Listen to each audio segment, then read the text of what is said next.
Hi friends అందరికీ ఈరోజైతే నేను కొర్రమీను చేపల ఫ్రై అయితే చేయబోతున్నా. ఇది చేసే విధానం అయితే చూద్దాం. ఓకేనా? ఇప్పుడైతే మనం ఒక బౌల్ తీసుకుందాము. అందులోకి చేపల ఫ్రైకి కావాల్సిన ఇప్పుడు మసాలా కలుపుకోవాలి కదా, దానికోసము 2 స్పూన్ల కారం,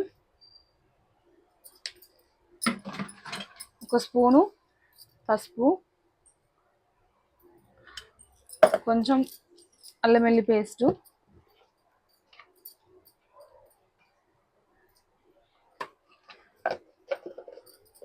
ఫిష్ మసాలా,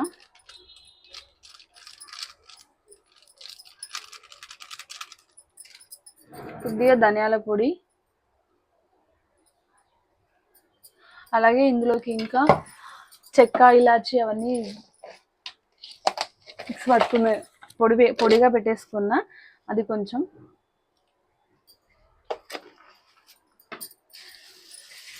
అలాగే ఇందులోకి ఎగ్ వేసుకోవాలి. ఎగ్ వేసుకోవడం వల్ల టేస్ట్ అనేది చాలా బాగుంటుంది. నేను ఈ చేపల ఫ్రైకి 2 ఎగ్స్ అయితే తీసుకుంటున్నాను. ఈ గుడ్డుని అయితే ఇలా బ్రేక్ చేసుకోవాలి. కొంచెం చిన్నగా ఇట్లా హోల్ లాగా పెట్టేసుకొని ఇందులో మనకి ఎల్లో కలర్ పడకుండా ఓన్లీ వైట్ కలర్ పడేటట్టుగా వేసుకోవాలన్నమాట. ఇలా ఈ విధంగా వేసుకుంటే సరిపోతుంది. ఎల్లో కలర్ అస్సలు పడకుండా వేసుకోండి.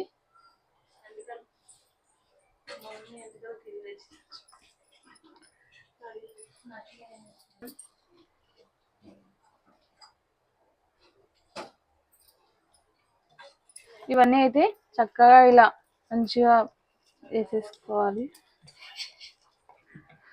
ఈ విధంగా మనం ఒక్కొక్కటి తీసుకొని ఈ చేపలకి పెట్టేసుకోవడమే అండి.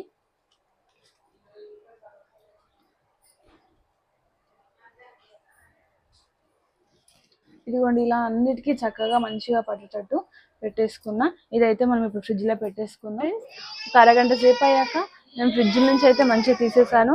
మనం కలుపుకున్న చేప మొత్తం అంత మంచిగా చేపకు మొత్తం పట్టేసుకుంది. ఇప్పుడు మనం ఫిష్ ఫ్రై ఎలా చేయాలి ఇప్పుడు నేను ఆయిల్ వేసి మీకు చూపిస్తాను. కడాయి పెట్టేసుకొని మేము ఆయిల్ అయితే డీప్ ఫ్రై చేసేసుకున్నాం. మేము తగినంత ఆయిల్ వేసుకోవాలి, మళ్ళీ ఇది వేస్ట్ అయిపోతుంది, మళ్ళీ తర్వాత దేనికి యూజ్ చేయడానికి రాదు. కాబట్టి ఆయిల్ అయితే కాసేపు అయ్యేదాకా హీట్ అయ్యేదాకా అయితే ఉంచు. ఓకే ఫ్రెండ్స్, మనకు ఆయిల్ అయితే హీట్ అయిపోయింది. ఇప్పుడు మనం చేపలు అయితే వేసేసుకుందాము.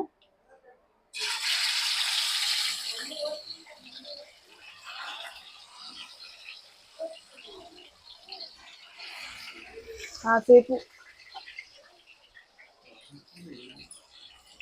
అయితే దీనిపైన ఇలాగే సిమ్లో మీడియం సైజ్ సిమ్లో పెట్టేసుకొని మూత పెట్టేసుకుంటే అయిపోతుంది.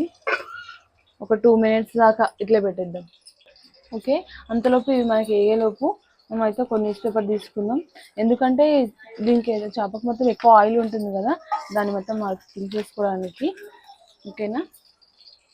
ఓకే, ఒక 2 మినిట్స్ అయ్యాక ఇదైతే మనం మూత ఓపెన్ చేసేసుకొని ఇవైతే తిప్పేసుకుందాము.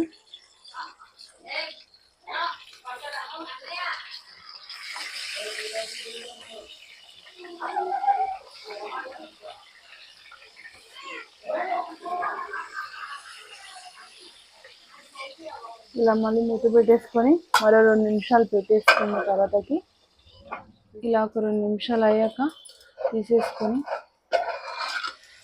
ఇంకా మనం దీన్ని తిప్పేసుకోవడమే. అంతే అండి, వేడి వేడి ఫిష్ పెట్టుకొని తినేస్తే ఎంతో టేస్టీగా ఉండే మన ఫిష్ ఫ్రై అయితే రెడీ అయిపోయింది. ఇలాగే సేమ్ మిగతాయి కూడా వేసేసుకోవడమే.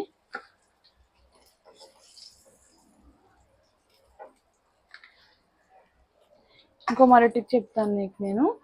ఇందులో కరివేపాకు వేసేసుకొని టేస్ట్ కోసం కరివేపాకు ఇందులో వేగించుకుంటే ఇంకా టేస్టీగా ఉంటుంది.